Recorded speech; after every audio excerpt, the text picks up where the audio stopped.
बहुत समय पहले की बात है। एक छोटे से राज्य में सिंड्रेला नाम की एक लड़की रहती थी। उसकी माँ का निधन हो चुका था और उसके पिता ने दूसरी शादी कर ली थी। उसकी सौतेली माँ और उसकी 2 सौतेली बहनें थीं, जो उसे बिल्कुल भी पसंद नहीं करती थी। वे बहुत कठोर थी और हमेशा उसे परेशान करती थी।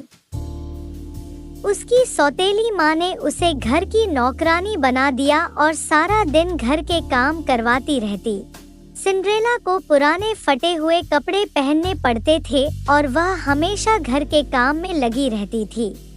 सिंड्रेला का जीवन कठिनाइयों से भरा हुआ था, लेकिन फिर भी वह बहुत दयालु और सुंदर थी।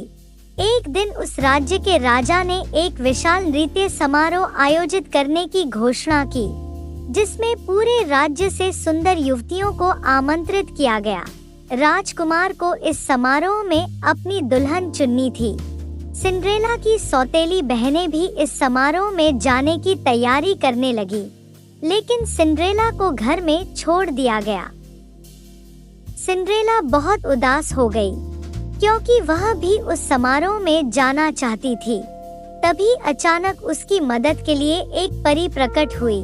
वह उसकी गॉडमदर थी। उसने अपने जादू से सिंड्रेला के पुराने कपड़ों को सुंदर राजकुमारी के वस्त्रों में बदल दिया और एक कद्दू को सुंदर बग्घी में बदल दिया। परी ने 4 चूहों को घोड़ों में और एक कुत्ते को बग्घी चालक में बदल दिया। सिंड्रेला अब एक सुंदर राजकुमारी की तरह दिख रही थी। परी ने उसे चेतावनी दी कि जादू सिर्फ आधी रात तक ही चलेगा। जैसे ही घड़ी 12 बजेगी, सब कुछ वापस वैसा ही हो जाएगा जैसा पहले था। सिंड्रेला उत्साहित होकर बग्घी में बैठी और महल के लिए रवाना हो गई। महल में पहुंचते ही सभी की निगाहें सिंड्रेला पर टिक गईं। उसकी सुंदरता ने सबका ध्यान खींच लिया और राजकुमार तो उसकी सुंदरता पर मोहित हो गया। उन्होंने साथ में नृत्य किया और पूरी रात बातें करते रहे। सिंड्रेला इतनी खुश थी कि उसे समय का ध्यान ही नहीं रहा। जैसे ही घड़ी ने आधी रात के 12 बजाए, उसे परी की चेतावनी याद आई और वह जल्दी से महल से भागने लगी। भागते समय सिंड्रेला का एक कांच का जूता महल की सीढ़ियों पर गिर गया। वह जल्दी में उसे उठाने के लिए नहीं रुकी और बग्घी में बैठकर वापस घर चली गई। सब कुछ फिर से वैसे ही हो गया जैसे पहले था, लेकिन राजकुमार के पास उसका एक जूता रह गया था। अगले दिन राजकुमार ने पूरे राज्य में उस लड़की की खोज शुरू कर दी, जिसने उसके साथ नृत्य किया था। उसने घोषणा की कि वह उसी लड़की से विवाह करेगा जिसका पैर उस कांच के जूते में फिट होगा।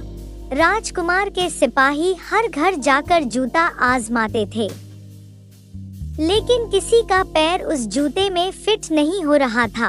अंत में वे सिंड्रेला के घर पहुँचे। उसकी सौतेली बहनों ने जूता पहनने की कोशिश की, लेकिन तब सिंड्रेला ने जूते को पहनने की इच्छा जताई। उसकी सौतेली माँ और बहनें हंस पड़ी, लेकिन जब सिंड्रेला ने जूता पहना तो वह बिल्कुल फिट आ गया। सभी दंग रह गए। राजकुमार ने सिंड्रेला को पहचान लिया और उसे अपने महल में ले गया। सिंड्रेला और राजकुमार की शादी बड़े धूमधाम से हुई और वे दोनों खुशी खुशी रहने लगे। इस तरह सिंड्रेला की मेहनत, धैर्य और सच्चे दिल ने उसे जीवन में खुशी और सफलता दिलाई। अगर आपको वीडियो अच्छी लगी हो तो वीडियो को लाइक, कमेंट, शेयर और चैनल को सब्सक्राइब और बेल आइकन दबाना न भूलें। Thank you.